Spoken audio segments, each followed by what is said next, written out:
¿Qué tal? Muy buenas noches y bienvenidos a la burbuja de Periodista Digital. Gracias como siempre por acompañarnos. Sentimos su aliento, no el de por las mañanas, que ese se lo pueden guardar ustedes, pero sí ese ánimo, esa compañía que siempre nos brindan y que nosotros se lo agradecemos.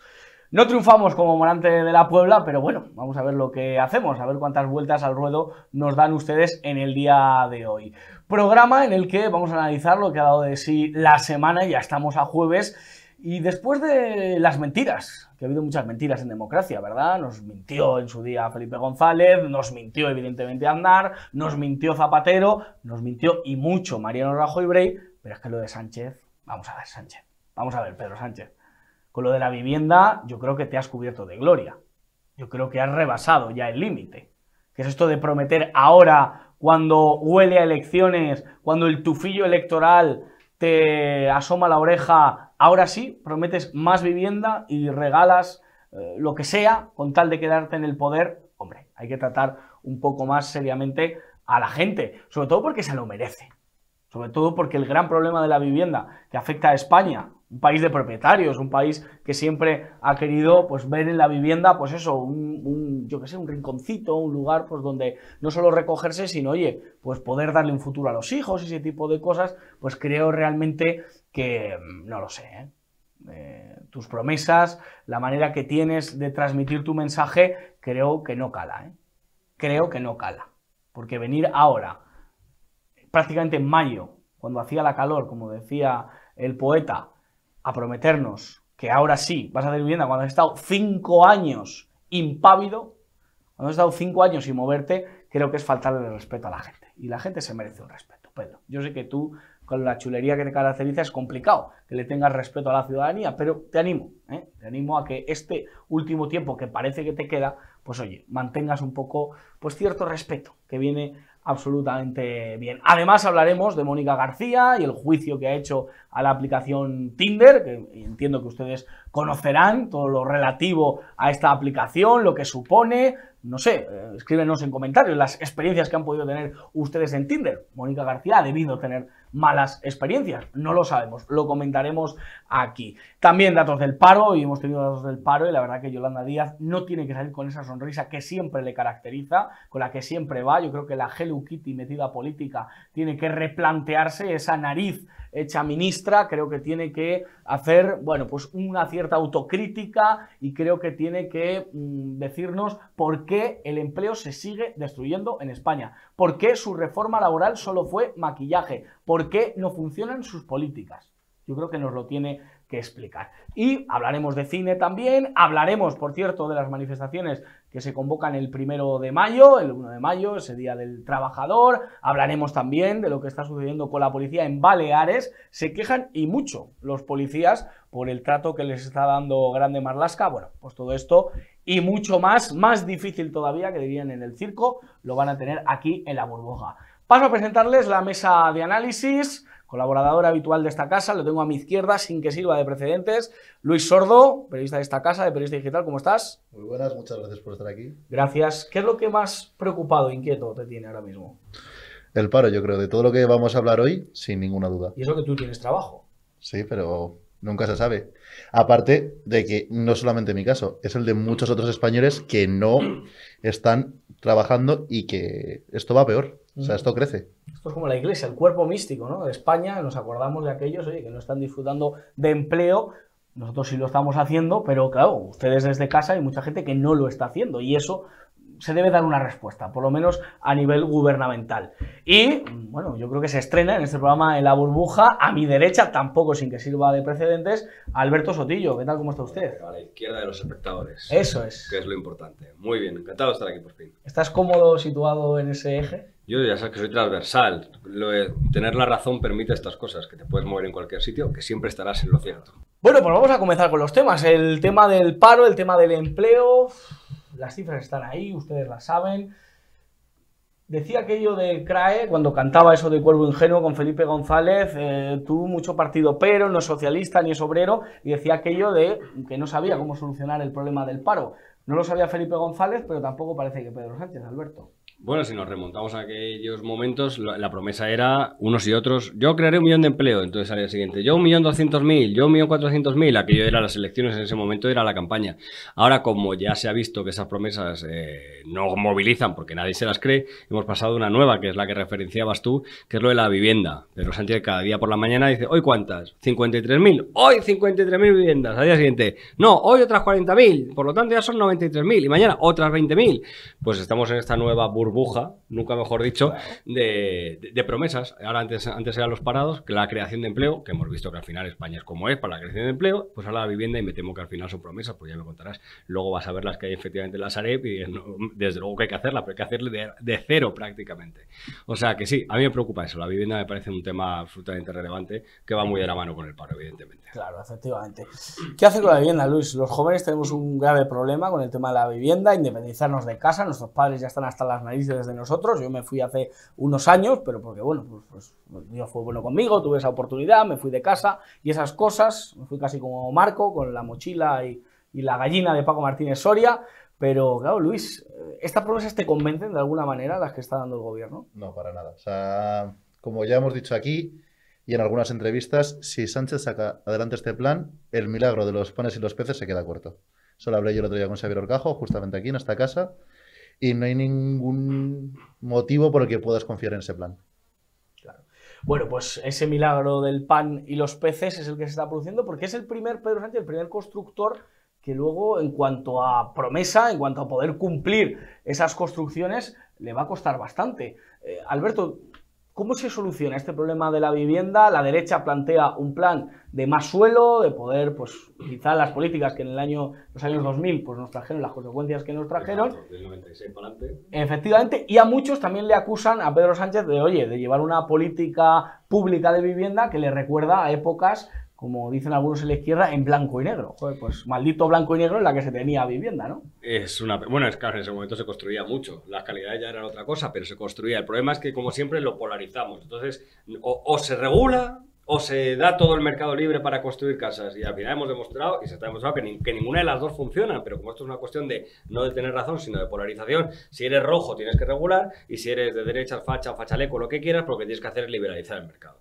Bueno, pues si vamos a los hechos evidentes, es que cuanto más se ha construido en este país, fue durante esa época de Aznar, que se construía patadas a mansalva y nunca bajaba el precio. Todo lo contrario, cuanto más se construía, más subía el precio. ¿Por qué? Porque el precio de la vivienda no está en realidad relacionado con la oferta-demanda, sino con la proyección de creer, o sea, es una creencia de cómo va a valer. Entonces, es una proyección económica. Esta casa valdrá. Y la vendes no por lo que vale, sino por lo que va a valer. Por lo tanto, cuanto más construyas, no baja el precio. Y por el otro lado, la regulación. Si tú regulas todo, pues te estás metiendo en un fregado, porque evidentemente hay zonas tensionadas en algunos municipios, pero si regulas un barrio de Cuenca donde no hay ninguna tensión, lo que estás provocando es que el pobre propietario que iba a conseguir alquilarla a un precio bien para él, no lo va a poder hacer. Por lo tanto, ni una cosa ni la otra. Hay muchas soluciones. Hay sitios donde hay que regular, pero muy concreto, casi de cirugía urbanística, y hay otros sitios donde sí se puede construir, pero una u otra no solo la solución una u otra, es un punto medio entre las dos y efectivamente yendo al detalle. Claro, el punto medio, ¿qué te parece? Ahí está la virtud de la vivienda. Por supuesto, en el punto medio siempre está la virtud, da igual el tema que sea.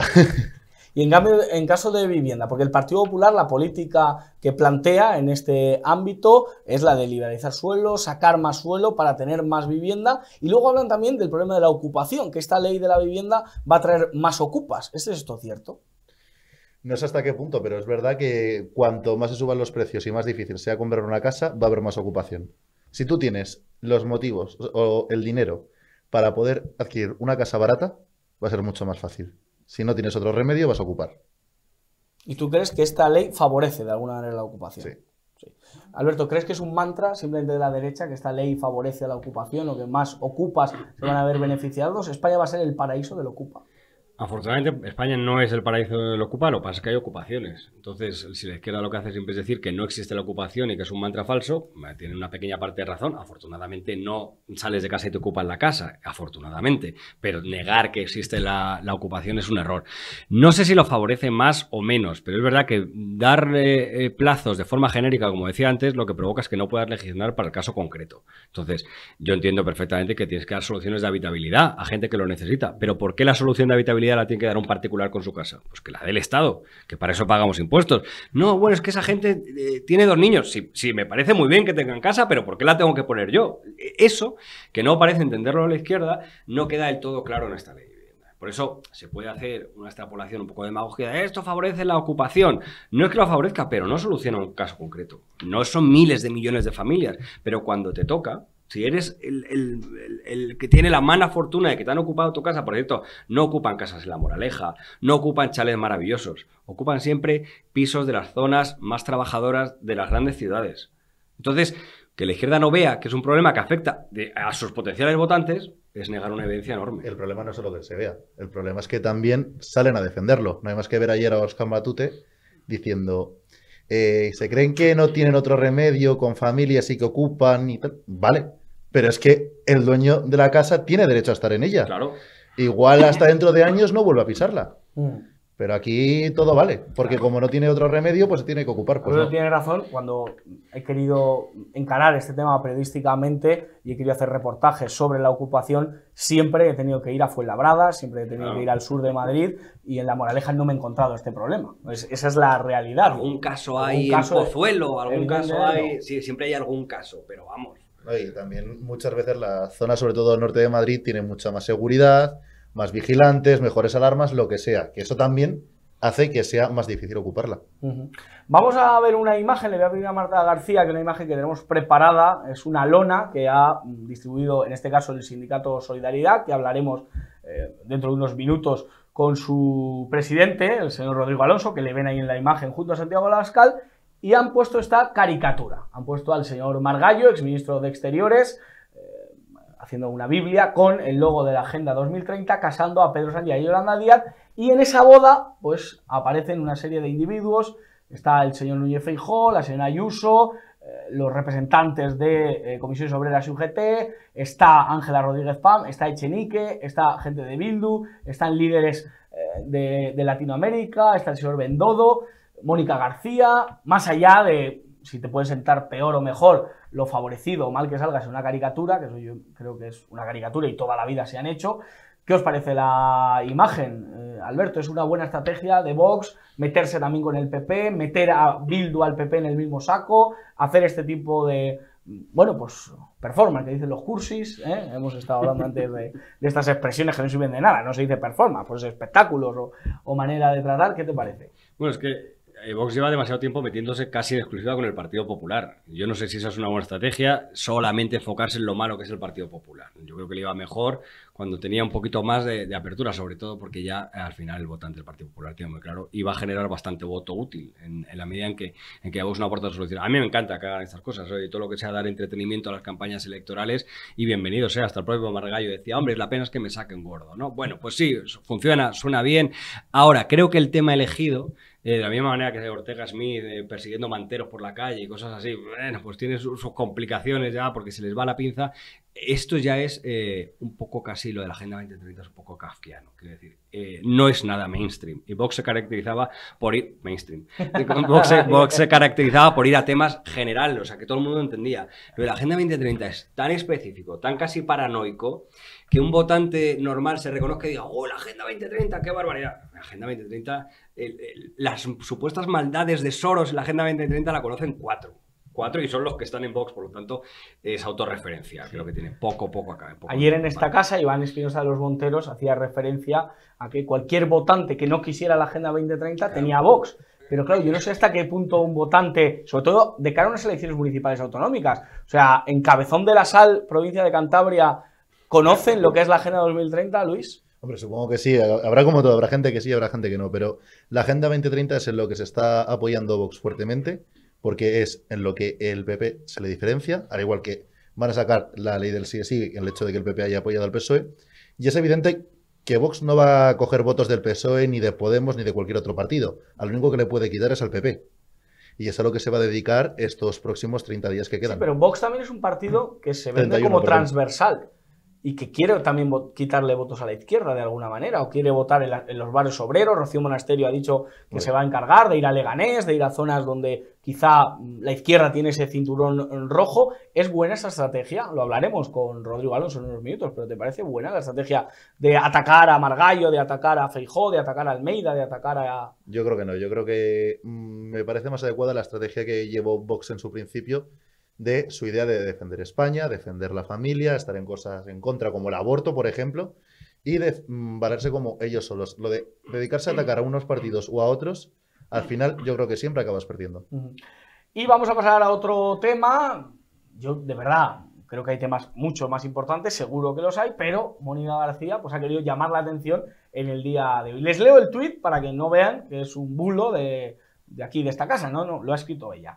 Buenos días, Ding Dong. El 57% de las mujeres en Tinder se han sentido presionadas para tener sexo. Proponemos una ley contra la violencia digital. La app pública para denunciar el ciberacoso y protocolos contra la violencia machistas en app de citas. Y debajo pone, y arreglar la sanidad pública. Más allá de que yo no tengo Tinder, me gusta ligar en los bares, me gusta ligar en el metro, me gusta ligar en las discotecas, pero en este caso en los karaokes también, pero hay gente a la que tiene la opción de utilizar el Tinder en su vida diaria. Aquí denuncia un ciberacoso por parte de hombres hacia mujeres. Yo no sé, de verdad, me pierdo un poco, Alberto. Ilumínanos, no por alusiones, no por nada, sino... Tampoco tengo Tinder. Claro, efectivamente, pero ¿qué te parece denunciar este tipo de cosas? ¿Qué es lo que pasa en Tinder? A ver, hay una parte evidente que todo lo que sea acoso, que estoy seguro que se produce en Tinder y en todas partes, pero es lógico que se produzca en una... es que ni siquiera es una aplicación de citas. Quiero decir, cuando investigas una aplicación y más lo usan para tener relaciones socioafectivas intensas, por no decir otra palabra. O sea, la gente que está ahí, tú le preguntas a divorciados, solteros, amigos, ¿y para qué tienen Tinder? Lo tienen para lo que tienen. No leen poesía búlgara, no comparten series de Netflix, no. Lo que hacen es quedar... cenar casi es un extra. Entonces, claro, pretender que en una red en la que tú estás ahí para encontrar una pareja muy momentánea para una buena noche, no haya insinuaciones sexuales, no sé hasta qué punto se puede controlar. Es decir, ahora, cualquier exceso que una persona cometa debe ser castigado, pero claro, no sé, quiero decir, es que es una aplicación básicamente para hacer el amor. Claro, sí, para follar, vamos. Para follar, sí, no. O sea, entonces, no sé qué esperas. Claro, es verdad. Claro, y hasta qué punto una insinuación sexual se puede considerar acoso en una aplicación así.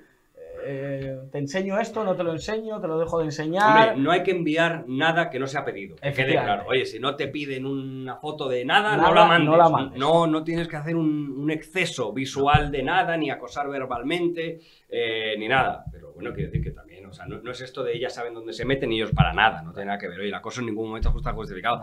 Pero claro, controlar a ese nivel... Y entiendo que hay mujeres que también le escribirán a hombres en Tinder con fervor, que a lo mejor es un porcentaje más bajo, pero que también habrá mujeres que escriban, insistan y digan, oye, que aquí hay tomate, ¿no? Luis, ¿qué te parece? A ver, para empezar, en estas aplicaciones, claro, es un tema...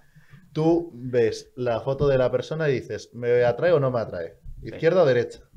Si las dos personas se atraen, empiezan a hablar. Te lo sabes bien, ¿eh? Que está muy... No, hombre, hay que informarse, Claro, si me dices que vamos a hablar de esto, hay que informarse. Aquí en la reacción nos hemos bajado el Tinder para... nos hemos hecho una cuenta, iba a decir con la cara de Alfonso Rojo, no, hemos puesto otra cara y hemos decidido que verla. Y entonces, izquierda o derecha, dependiendo si te gusta o no. Y en el momento en el que se gusten las dos personas, se empieza a hablar. Si no te gusta, le das a no me gusta y se acabó. Si es que no está. Entonces, para mí es una llamada de atención en un tuit con sus dos temas estrella. El feminismo, en este caso ahora por Tinder. ¿Por qué? Porque no ha habido ninguna violación reciente que se haya hecho viral, ni nada que se haya ido a las noticias. Y después defender la sanidad pública en un tuit, que estás hablando de Tinder.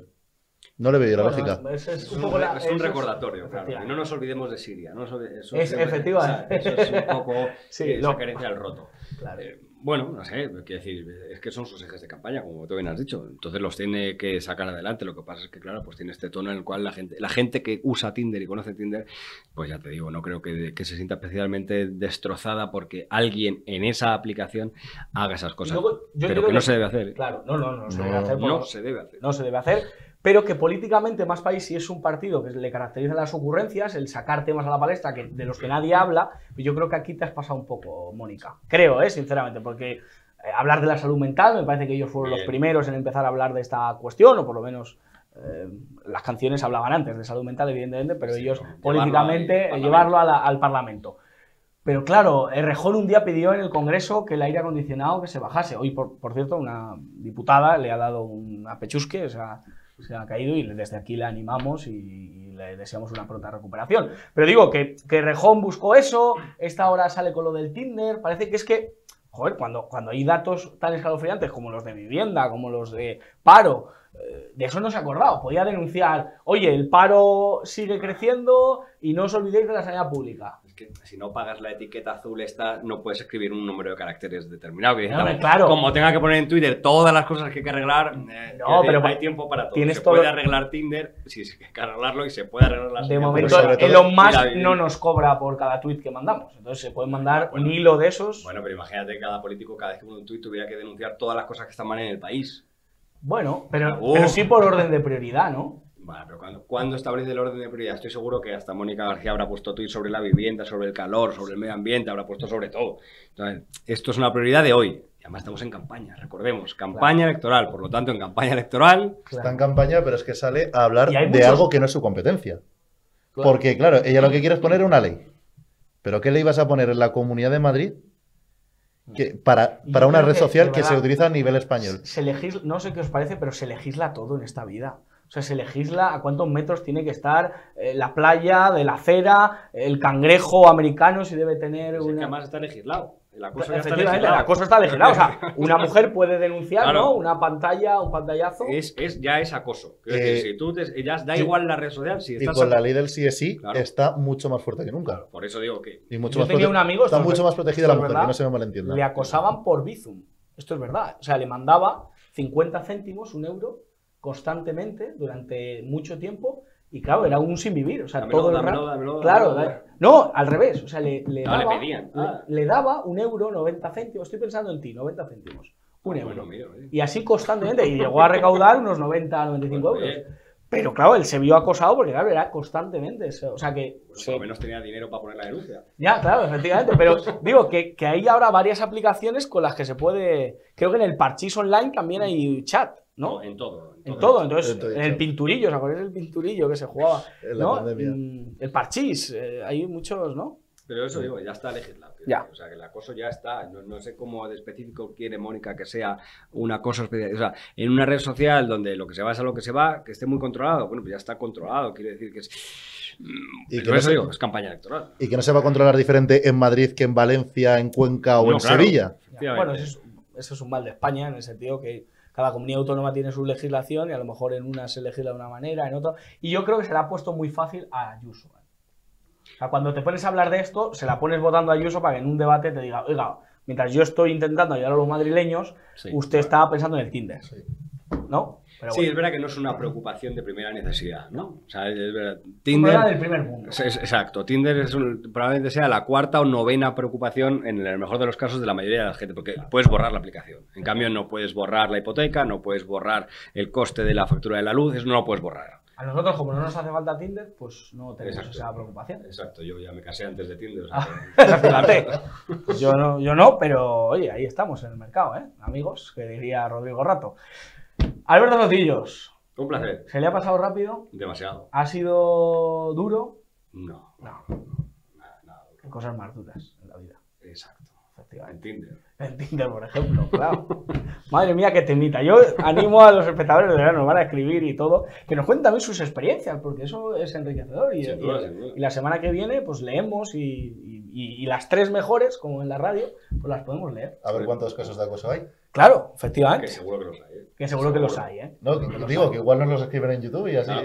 Claro. Y se denuncia y ayudamos a Mónica García. Luis Sordo, a trabajar, que no falte nunca. A trabajar, por supuesto. Un abrazo muy fuerte. Pues ya de esta discusión tan enriquecedora sobre la aplicación Tinder y los problemas de Mónica García, vamos a hablar de trabajadores. Vamos a hablar en este caso con el presidente de un sindicato, en este caso Solidaridad, sindicato vinculado al partido Vox, y que este 1 de mayo tienen, bueno, pues quieren que muchos españoles salgan a la calle y que protesten con ellos sobre una serie de cosas. Don Rodrigo Alonso, ¿cómo se encuentra? ¿Qué tal? ¿Cómo estáis? Buenas tardes. Muy bien. Antes de entrar en materia, ¿a usted cree que a los trabajadores les tiene preocupados Tinder? Esta denuncia que ha hecho Mónica García sobre el acoso en Tinder. A Solidaridad llegan muchas denuncias acerca de lo que les pasa en esta aplicación, iba a decir de citas, pero más que nada de abrazos calurosos. A los trabajadores lo que les preocupa es las constantes subidas de impuestos, la subida de la factura de la luz, la subida del gas, la subida del combustible, la subida de la cesta de la compra, la pérdida de poder adquisitivo. Eso son los verdaderos problemas que tienen los trabajadores. A nosotros no nos llama nadie diciendo si le preocupa Tinder o no, cada cual en su vida privada que haga lo que le dé la gana. Pero realmente lo que verdaderamente preocupa a los trabajadores es la situación actual que están viviendo de precariedad laboral y de un empobrecimiento generalizado y sostenido en el tiempo. Vamos a hablar de lo que va a suceder el día 1 de mayo, pero antes le enseño la imagen que está dando mucho que hablar, sin ningún lugar a duda, esa lona que ha desplegado Solidaridad en el centro de Madrid. Si le pido a nuestra querida Marta García que nos la vuelva a poner, ahí la tenemos. Ya ven, Pedro Sánchez, ya la hemos comentado en la tertulia, pidiéndole, vamos, casándose en el momento de ponerle el anillo de la Agenda 2030 a Yolanda Díaz, y una serie de políticos y figuras relevantes que acompañan en ese acto nupcial. Don Rodrigo Alonso, ¿qué le ha parecido esta campaña? Entiendo que bien, evidentemente porque es suya, pero ha suscitado muchas críticas. Hay gente que dice que se centran ustedes demasiado en atacar el Partido Popular, que meten en el mismo saco al PP y a Bildu. ¿Qué tiene que decir a estas críticas? Bueno, en primer lugar decir que la lona, la viñeta es innegable, que tiene mucho sentido del humor. Es muy graciosa la viñeta. Y aquellos que se hacen los ofendiditos y que ahora mismo, bueno, están poniéndose con el grito en el cielo, pues yo no sé, la verdad, de qué se alarman, porque no estamos diciendo que el Partido Popular sea igual que Bildu. O sea, nosotros no somos como Elías Bendodo, que dijo que Vox era como Bildu. Lo que sí decimos es que todos los que aparecen en esa viñeta, en esa pancarta, tienen algo en común, y es la Agenda 2030. Todos los que ahí aparecen defienden la Agenda 2030. Margallo dijo de la Agenda 2030 que es el Evangelio. Es decir, nosotros estamos totalmente en contra de la Agenda 2030. ¿Por qué? Pues porque la Agenda 2030 ya se ha demostrado que lo único que está provocando es la desindustrialización, la deslocalización de empresas, es un constante atentado al sector primario, con lo cual está vulnerando nuestra soberanía alimentaria y, por tanto, todo esto se traduce en que los trabajadores pierden su puesto de trabajo y se van al paro. Es decir, que se hagan los ofendidos cuando ellos son los que llevan la Agenda 2030 por bandera. Ahí tiene ejemplos donde el Partido Popular, teniendo mayoría absoluta, o casi, como en la Comunidad de Madrid o en Andalucía, no solo no se enarbolan en la bandera de la Agenda 2030, sino que crean órganos de gobierno y oficinas de seguimiento de la Agenda 2030 para su debido cumplimiento. Por lo cual, nosotros creemos que está muy bien tirada esta viñeta. La lona es perfecta, en la que es una boda en la que Pedro Sánchez se casa con Yolanda Díaz, que prácticamente son lo mismo, y en el que el Partido Popular pues acude a esa boda también con los sindicalistas de UGT y Comisiones Obreras, porque participan y comulgan de ese evangelio, como muy bien ha dicho Margallo. Por tanto, aquellos que son tan ofendidos, lo que verdaderamente tienen que tener en cuenta que aquí los únicos que deberían de sentirse ofendidos son los trabajadores que por culpa de la Agenda 2030 se han ido al paro. La verdad que el mayor ofendido, irónicamente hablando, creo que ha sido el señor Margallo, que ha comentado que les han sacado ustedes demasiado gordo, pero más allá de la gracieta, que la tiene, la verdad que el humor está ahí presente, pues sí, que se ha suscitado el aspecto físico de una caricatura, que no deja de serlo. Y señor Alonso, ¿usted cree que los trabajadores entienden realmente el peligro que supone la Agenda 2030? Es decir, que un trabajador puede llegar a comprender lo que supone la Agenda 2030, los agravios que puede tener a nivel laboral para él, un trabajador en Jumilla, un trabajador en Vicálvaro, un trabajador en Tordesillas, ¿puede entender lo que supone la Agenda 2030 para su trabajo, para su familia?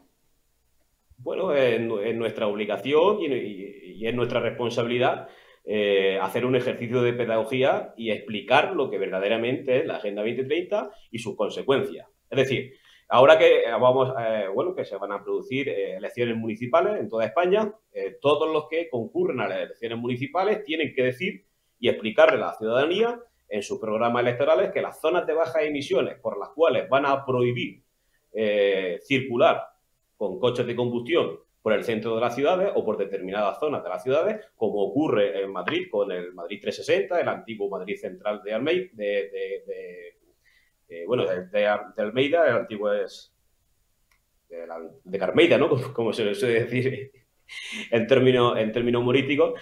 Hay que explicarle que esas zonas de bajas emisiones se imponen obligatoriamente como consecuencia de la Agenda 2030. Hay que decirle a los ciudadanos que en un periodo de sequía como el que estamos viviendo ahora mismo, en el que debería de haber una serie de infraestructuras para que llevasen el agua desde donde sobra hacia donde falta, se van a producir restricciones de agua y que en ese entorno de sequía en el que se van a producir restricciones de agua, este gobierno, por hacer seguidismo de la Agenda 2030, pues está destruyendo presas, embalses y aludes. Con lo cual, todo esto hay que explicárselo a la gente. A la gente del campo hay que explicarle que mientras en sus cultivos se le somete a una exigencia fitosanitaria de gran envergadura y unas exigencias laborales, pues esas mismas exigencias no se le están exigiendo, valga la redundancia, al cultivo en Marruecos. Sin embargo, sí estamos viviendo como Marruecos está inundando nuestros mercados con sus productos, mientras los nuestros pues se quedan en el árbol o simplemente no se pueden recolectar porque no tienen precio. Es decir, todo esto hay que explicarlo a los ciudadanos, que es como consecuencia de la Agenda 2030. Y evidentemente algo tan complejo de explicar y algo tan complejo de entender, cuando constantemente todos los medios de comunicación y todos los partidos políticos te están diciendo que es la panacea y que es la salvación del mundo, pues claro, es algo complicado de entender. Pero en nuestra obligación, como te digo, y nuestra responsabilidad es explicar de qué va esto. Ya una de las pruebas de que hacer el seguidismo de la Agenda 2030 y ese fanatismo climático va a traer pobreza es que esta semana el Consejo de la Unión Europea ha aprobado el Fondo Social del Clima. El Fondo Social del Clima para atender a aquellas familias vulnerables que, por ejemplo, no se van a poder comprar un coche eléctrico. Entonces, como no se van a poder comprar un coche eléctrico para poder circular por esas zonas de bajas emisiones, ya reconoce la propia Unión Europea que van a tener problemas para acceder a la educación, al empleo y a la sanidad. Es decir, tenemos un ejercicio de responsabilidad para hacer pedagogía y explicar la Agenda 2030, y el resto de partidos políticos que hacen seguidismo de la Agenda 2030 también tienen que explicar cuáles son las consecuencias. Labor didáctica, sin duda la que tienen ustedes por delante, y este 1 de mayo el Sindicato Solidaridad ha decidido salir a la calle. Hay que decir verdad y hay que contarlo, llevan ustedes haciéndolo durante todos estos años, tanto en tiempos de COVID como en tiempos post-COVID, para hablar de la luz, de la subida de la luz, para hablar del paro. Y en esta ocasión, ¿qué les lleva a la calle? No solo el 1 de mayo como contexto, que ya es un contexto suficiente para salir a la calle y protestar por los derechos de los trabajadores, sino ¿qué les mueve a salir a la calle? Y bueno, que convoque usted a los madrileños, a los españoles, para acompañarles en esa manifestación. Bueno, entendemos que no faltan ya motivos como para salir a la calle. La gente está totalmente indignada, la gente se queja en su casa cuando le llegan las facturas y no pueden pagarla, cuando su sueldo ya prácticamente no lo llega, no es que no llegan a fin de mes, es que no llegan ni a la mitad del mes, una vez que han pagado todas las facturas, la hipoteca, el alquiler.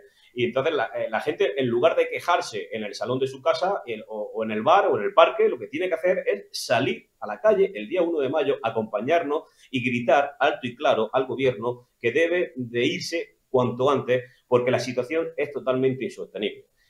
No faltan motivos, como he dicho al principio, subidas de impuestos de forma sucesiva, empobrecimiento generalizado, bajadas.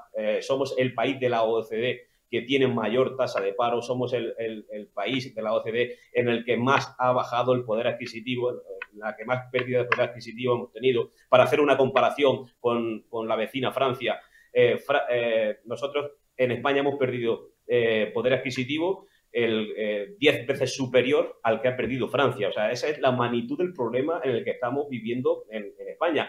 Por tanto, la gente debe de ser consciente y solidarizarse unos con otros, salir a la calle y reclamar por todos los derechos que tradicionalmente se han consolidado y que los están perdiendo como consecuencia de esas políticas. Con lo cual, nosotros animamos a que el día 1 de mayo vengan a la plaza de Chamberí a las 12 de la mañana, que nos acompañen y que salgamos toda la gente en masa para decirle al gobierno que por culpa de sus políticas no han llevado a esta situación de precariedad y pobreza. Señor Alonso, una última duda. ¿Va a ser solo en Madrid? ¿Se va a extender por toda España o quieren concentrar ustedes las fuerzas en la plaza de Chamberí a las 12 de la mañana el domingo?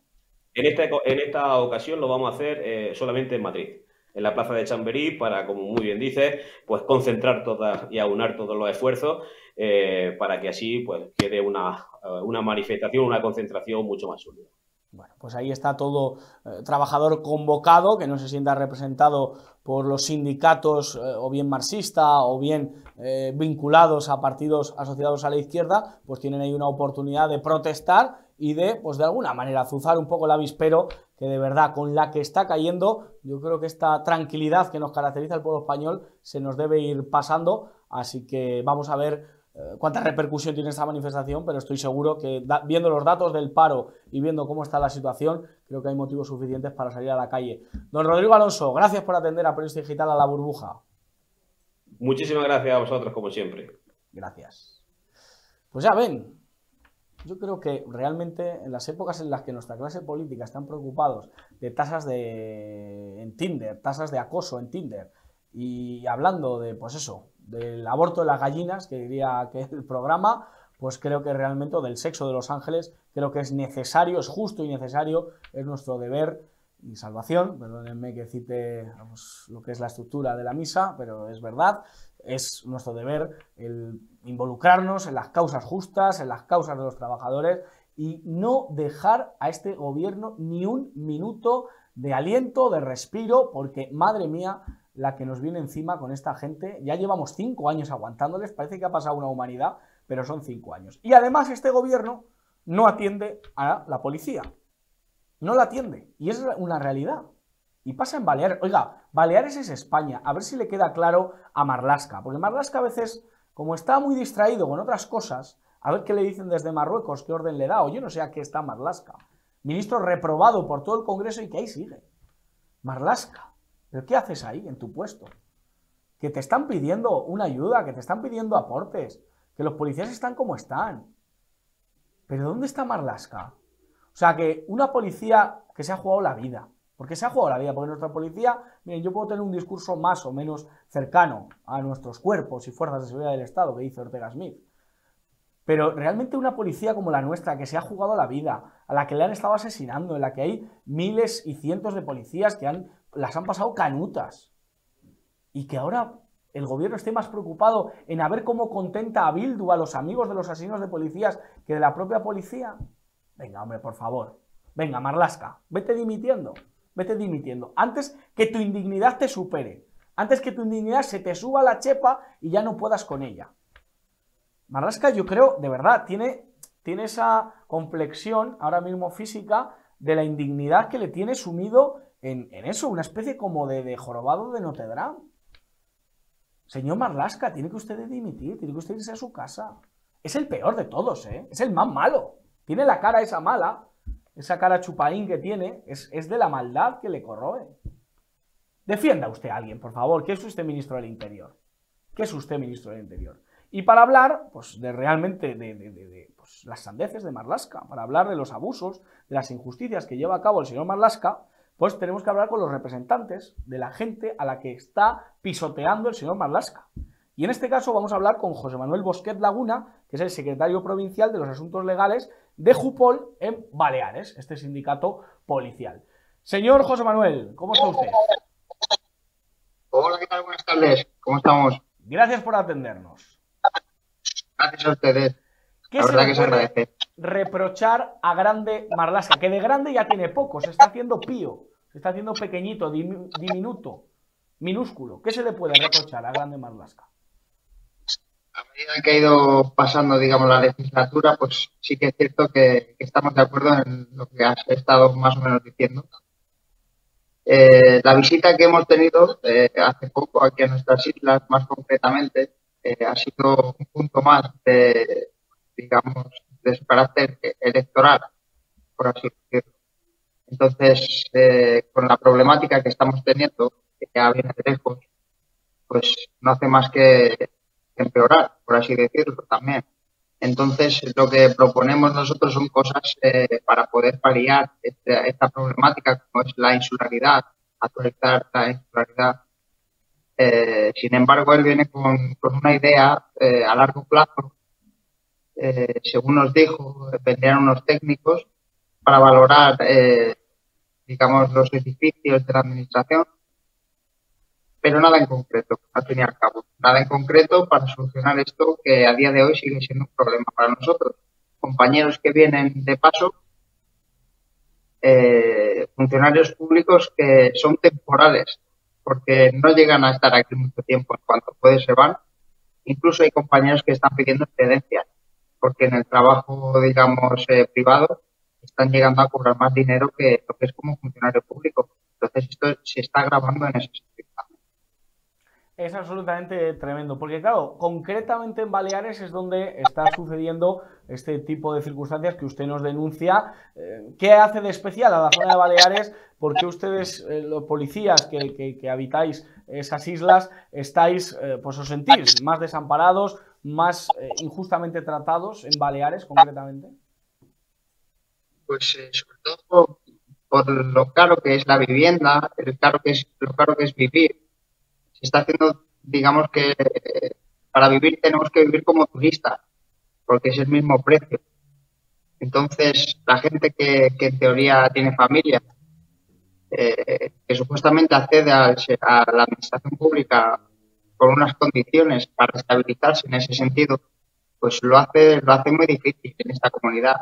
Porque por un lado, pues, sí que es cierto que están ganando bastante dinero la empresa privada porque se lucra bajo este turismo, y bien la administración pública no aprovecha para poder dar un servicio acorde a ese tipo de gente. Y entonces pues nos sentimos en otras comunidades autónomas se puede vivir mejor, puede haber mejor calidad de vida en ese sentido, y los compañeros pues lo ven así y en cuanto pueden pues se marchan de aquí sin más. Claro, como para no marcharse. La cuestión de la vivienda es complicada, además los requisitos también de idioma, es decir, en la misma España, siendo Baleares española, se os pide una serie de requisitos de idioma que son muy curiosos.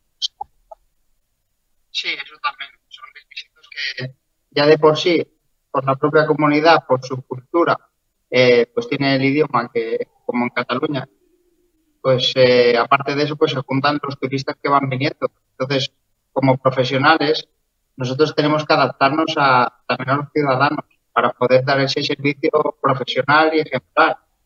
Y entonces se nos hace difícil, sobre todo porque compañeros que están temporalmente no llegan a adaptarse a las circunstancias de esta comunidad y poder dar un servicio adecuado y profesional, como es la seguridad ciudadana, entre otras. Pues señor José Manuel Bosquet, muchísimas gracias. Tiene bemoles la cosa, un ministerio que debería estar a su servicio lo tienen ustedes en contra, como es el del señor Marlaska. José Manuel Bosquet, muchísimas gracias. Muchas gracias a usted. Buenas tardes. Gracias de verdad. Pues ya ven, aquí, si es que si no es uno es otro, si no es Juana es su hermana, si no es Yolanda con el paro es Marlaska con la policía, si no es Garzón hablando de la carne, si no es el de exteriores sin defendernos a nivel internacional, si no es la Montero a grito pelao chillando sus meteduras de pata, si no es la PAM soltando improperios, si no es la Belarra sacándose de la manga la ley de los perritos, si no es la Teresa Rivero diciendo tonterías, si no es Pedro Sánchez chuleando. Este es el gobierno que tenemos. La banda de Sánchez. La banda de Sánchez. Joder, vaya banda. Era mejor la de mi pueblo. Que por lo menos, oye, tocaba aquello de... ¿cómo era? Aquello de Rafael Acarrá de cuando veas la banda tocando, cuando veas la banda tocar. Pues esta banda, madre mía, nos está tocando una canción que ya empieza a dolernos la cabeza. Pero con lo que no nos duele la cabeza es con el cine. Y más con el cine que traemos aquí a la burbuja. Porque, claro, este es un cine de altura. Y hoy yo creo que el profesor siempre se luce, evidentemente, el profesor Luis Ruiz de Asúa, pero hoy yo creo que nos trae la película. O sea, yo creo que se pueden hablar de muchas películas, se puede hablar de cine, pero yo creo que hoy nos trae una de las obras maestras, una de esas 10 películas que si viniese algún marciano habría que enseñarla. Creo, ese es mi humilde criterio. Profesor don Luis Ruiz de Asúa, ¿qué tal? ¿Cómo está usted? Muy buenas noches, don Josué, ¿qué tal? ¿Está usted de acuerdo que la película que nos trae hoy habría que enseñársela a un marciano? Desde luego. Desde luego. Desde luego, esta película es de lo que hay que salvar de la humanidad. Efectivamente. O sea, en general, yo qué sé. Esta película es patrimonio de la humanidad. Sí, sí, sí. O sea, el Taj Mahal, no sé. Esto habría que hacer una lista como la de Woody Allen. Claro, la de Woody Allen, de la que hablamos, sí, sí, sí. El Faro. Pero aquí desde de luego que Alejandría. esta película tenía que estar. Sí. Claro, iba a dar alguna pista a los espectadores con alguna frase de la película, pero yo creo que ya es demasiado... Bueno, es que menudas frases tiene esta película. Claro. Es que esta película, vamos a ver, es que esta película es la película, como usted muy bien ha dicho. Esta es una película que lleva cautivando a las sucesivas generaciones de espectadores desde hace ya 80 años. Se dice pronto, ¿eh? Esta es la película de culto por antonomasia. Esta es una película que además consagra una imagen que es icónica, es un mito del cine, que es ese héroe solitario que arrastra una existencia tortuosa, pero que en el fondo de su corazón es un tipo bueno y pletórico de amor y de ideales. Esta es una película, en fin, que yo creo que reúne todo lo que más nos gusta del cine clásico de Hollywood. Aquí tenemos intriga, tenemos ese toque exótico tan maravilloso y tenemos sobre todo un romance de esos que perdurará por los siglos de los siglos. Y es que hoy, claro... Ay, pues siempre nos quedará París. Siempre nos quedará París, porque vamos a hablar de una producción de la Warner Brothers del año 1942, en plena Segunda Guerra Mundial, dirigida por Michael Curtiz y titulada Casablanca. Casablanca. Ahí la tenemos, Marta siempre está ahí muy atenta y ahí tenemos, pues eso, la gran portada de una de las películas que sin duda marcan la historia del cine. El argumento de esta película. Bueno, el argumento de esta película... Esta película en realidad se desarrolla prácticamente de manera contemporánea a su rodaje, porque esta película en teoría se desarrolla durante el invierno de 1941. La película es del 42, como he dicho. Y esta película se desarrolla en la ciudad de Casablanca. No se rodó en Casablanca, se rodó en estudio. Pero, ¿qué ocurre en Casablanca? Pues en Casablanca ocurre lo siguiente. Casablanca es el punto final de una ruta de refugiados. Y es una ruta de refugiados que huyen de la Europa ocupada por los alemanes. Entonces es una ruta que va a través de Marsella, de Orán y acaba en Casablanca. ¿Y qué hace toda esta gente en Casablanca? Pues esta gente en Casablanca va en busca del visado. Ese salvoconducto, ese visado que les permita volar hacia Lisboa y de allí poder tomar el avión hacia los Estados Unidos. Entonces, claro, el tráfico negro y el mercado de visados pues es lo que mueve toda la ciudad. Y en esa ciudad pues hay un bar. Hay un bar, bueno, que es el bar de Rick, porque Rick Blaine es un norteamericano que se ha instalado en Casablanca, es un tipo pues que de su pasado no se sabe nada, un tipo muy misterioso, y que ya digo que ha abierto un bar y ese bar se convierte en el bar más famoso de Casablanca. Bueno, pues la película empieza en el momento en que 2 correos alemanes que viajaban en el tren de Orán pues son asesinados. Entonces, a continuación ya vamos a pasar al bar de Rick esa noche. Y en esa noche aparece por el bar un personaje peculiar que se llama Ugarte. Este Ugarte le dice a Rick, al propietario, que si le puede guardar, por favor, un par de salvoconductos que ha conseguido. Claro, Rick, que no es tonto, dice, caray, dicen que esos 2 correos alemanes muertos portaban 2 salvoconductos. Y dice Ugarte, ay, pobres diablos. En fin, que ha sido él. Entonces, Rick va a guardar durante un par de horas los salvoconductos. Y la policía va a detener a este Ugarte y va a morir. ¿Qué policía? Pues la policía francesa. ¿Por qué? Porque Casablanca está bajo dominio de la Francia de Vichy. La Francia de Vichy es esa parte de la Francia en la Segunda Guerra Mundial que bajo la tutela alemana pues no fue ocupada por las tropas alemanas en un principio. Entonces tiene un gobierno dirigido por el mariscal Philippe Pétain que tiene la capital en Vichy, la ciudad balneario. Entonces este Ugarte muere. Y Rick pues se queda con los salvoconductos. Bueno, esa misma noche aparecen más personajes por ese bar. Aparece una mujer. ¿Y qué mujer? Porque aparece Ilsa. Ilsa resulta que es el gran amor que deja Rick en el París ocupado por los alemanes. Cuento la historia brevemente. Rick, el propietario del bar, e Ilsa tienen un romance apasionado en ese París. Y la noche antes de que los alemanes entran a la ciudad, Rick se queda colgado en la estación porque Ilsa no acude para irse los dos a Marsella. Pues esta Ilsa casualmente aparece por el café de Rick en Casablanca. Bueno, tremendo. Pero es que encima lo más tremendo no es que aparezca ella. Lo más tremendo es que viene con su marido, porque resulta que estaba casada. Y su marido no es un tipo cualquiera, es Víctor Laszlo. Víctor Laszlo es uno de los líderes de la resistencia contra los alemanes, que llega a Casablanca con su mujer para intentar conseguir esos salvoconductos para organizar la resistencia contra los alemanes. Yo, si me permites, voy a parar aquí, Sí. porque ya tenemos establecido el triángulo. ¿Y qué pasará? ¿Volverán los viejos tiempos de París entre Rick e Ilsa? ¿Ilsa permanecerá fiel a Víctor? ¿Quién se va a ir con esos salvoconductos? Hoy es de esos días, Josué, que siento verdadera envidia por aquellos de nuestros telespectadores que aún no hayan visto la película. Sí, sí, sí. Es un pecado no haberla visto, pero es envidiable Buah. no haberla visto porque Qué sensación. realmente, joder, qué sensación ver la primera vez Casablanca. ¿Cuántas veces habrá visto usted esta película? Pues yo creo que igual la he visto unas 20 veces. 20 veces. Fácilmente, sí.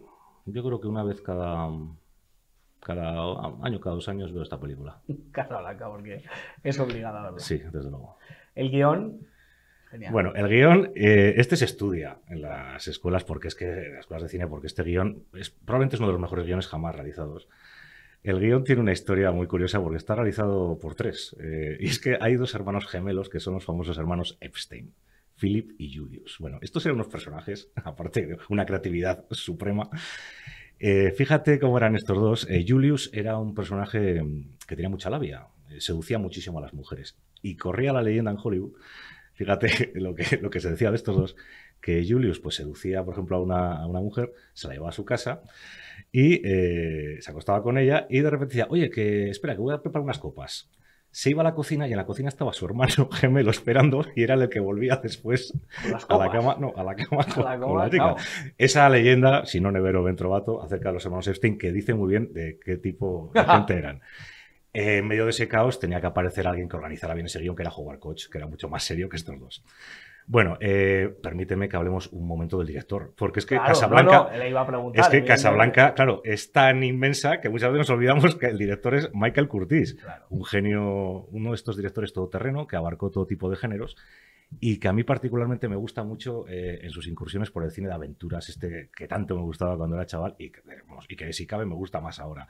Este es el director de Robin de los Bosques, de La carga de la brigada ligera, por ejemplo, de Capitán Blood, de Ángeles con caras sucias, de Sinué el egipcio, por ejemplo. Fíjate, este es el director de una de las mejores películas de Elvis, la del barrio contra mí, King Creole. Y se despidió de las pantallas con uno de los mejores westerns que se han realizado nunca, que es Los Comancheros, que ya estaba tan enfermo el pobre que tuvo John Wayne, que era el protagonista que acababa de dirigir la película.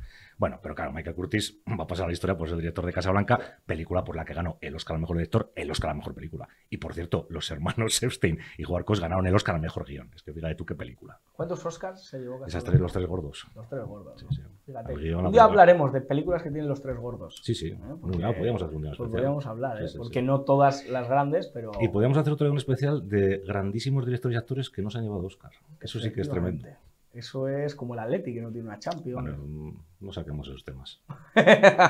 120 años de historia, ¿eh? Felicitamos a los atléticos que nos están viendo. Bueno, dirección, guión, el reparto. Evidentemente, aquí estamos hablando de palabras mayores. Es que hoy es complicado porque es que podemos hablar durante horas. de Claro, esto. claro, evidentemente. Voy rápidamente para... Sí.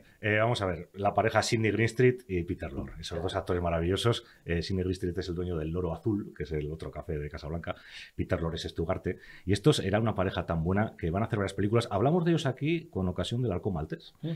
Y van a protagonizar otras películas juntos, de las que yo destacaría, por ejemplo, la de La máscara de Dimitrios. Un peliculón de Jan Negulesco, que ese un día habría que hablar de aquí de ellos. Vamos a hablar de Paul Henry, que es Víctor Laszlo, Claro. que es este del líder de la resistencia. Más, Conrad Veidt, es el mayor Strasser, el malo, el alemán.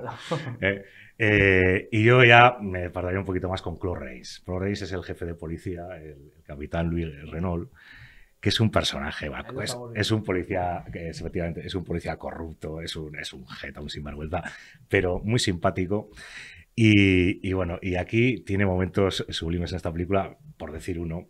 Llega un momento dado en que los alemanes obligan al jefe de policía a que cierre el café de Rick. Claro, Rick va a protestar y dice, oiga, pero ¿por qué me cierra usted el café? Y dice esto es un escándalo, me he enterado que aquí se juega.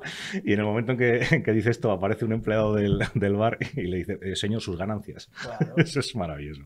Sí. Entonces, esa frase, aquí se juega, se ha utilizado. sí, muchísimo, no, es que esa es película, mítica, claro, ha ¿no? trascendido ya al lenguaje cotidiano, que es las verdaderas obras maestras ahí se ven, ¿no? Entonces este es Claude Rains. La chica es Ingrid Bergman, Hombre, es Ilsa. hay que Está, pararse, ¿eh? bueno, es que está bellísima, tiene un atractivo muy, muy especial desde el momento en que aparece por el café. Luego, claro, estamos viendo la película y estamos, ¿y esta con quién se va a quedar? Porque claro, está ahí hay un triángulo ahí, Víctor Laszlo y Rick están ahí y llega un momento dado que dudas, ¿no? ¿Qué va a pasar? Pero entiendes que vuelva locos a los dos porque está soberbia. No hace mucho hablamos aquí de Ingrid Bergman con ocasión de la película de Rossellini, del General de la Rovere.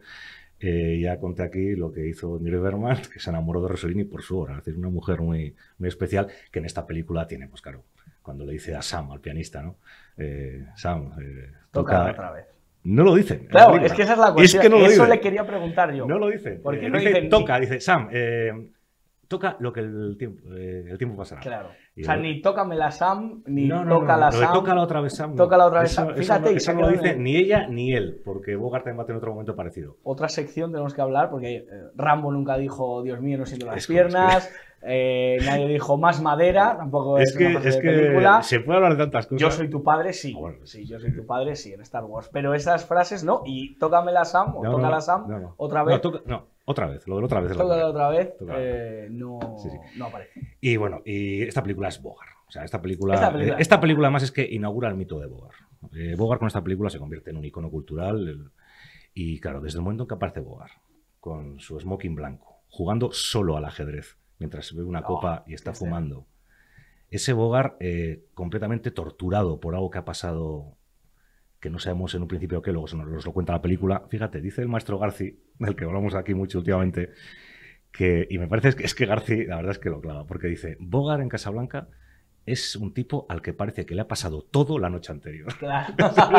es Y es verdad. que es imposible decirlo mejor. Y aquí lo vemos muy bien. Pero claro, aquí vemos a un Bogart que se pasa toda la película diciendo, a mí solo me interesa lo mío, yo no me preocupo por nadie, pero vemos que no puede ocultar que es un hombre muy bueno, que es un hombre que está así de cínico y desengañado porque ha estado y está profundamente enamorado, tiene el corazón completamente roto y eso hace que se convierta en un cínico, pero claro, al final una persona que es buena pues lo demuestra. Y aquí Bogart pues va a ser el héroe por excelencia. Dice el capitán Renault en un momento dado de esta película, cuando le pregunta al mayor Strasser ¿cómo es este Rick? Y dice el capitán Renault, Rick es un tipo, dice, solitario y misterioso del que yo me enamoraría si fuera mujer. Oh. Entonces aquí Rick va a tener unas frases que bueno, que es difícil escoger una.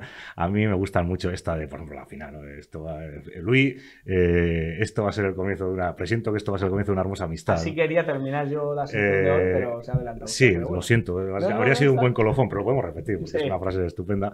Pero bueno, tiene muchísimas. Cuando le dice a Sam, dice, si la tocaste para ella, tócala para mí, ¿no? A cuenta de la famosa canción. Hay una muy buena cuando le dice el capitán Renault, dice, pero ¿por qué hace usted aquí en Casablanca? ¿Cómo ha parado aquí? Y dice el otro, no, es que vine aquí a tomar las aguas. No. Y dice el otro, ¿pero qué aguas? ¿Las del desierto? Y dice, me informaron mal. Claro. Es que está todo el rato así, es un diálogo chispeante. Y luego ya, claro, está con el mayor alemán, que le pregunta cuál es su nacionalidad, se queda muy serio y le dice, borracho. Bueno, es Bogart, esa es la nuestra. Soberbio, desde el principio hasta el fin, en una carrera soberbia. Aquí ya hemos hablado de Bogart con el Maltés. En la anterior etapa hablamos también de Bogart en Un lugar solitario. Es que Bogart, no sé si se nota que es mi actor favorito. Claro. En Sáhara está tremendo. No, en muchas películas, la verdad que todas. Es alucinante. ¿Alguna curiosidad de Casablanca que no puedan saber nuestros espectadores? Bueno, pues Casablanca, podríamos citar, por ejemplo, desde el punto de vista político, se dice, claro, todas estas cosas se sabe que las películas estas legendarias, y nunca mejor dicho, están envueltas en la leyenda, permítaseme la redundancia.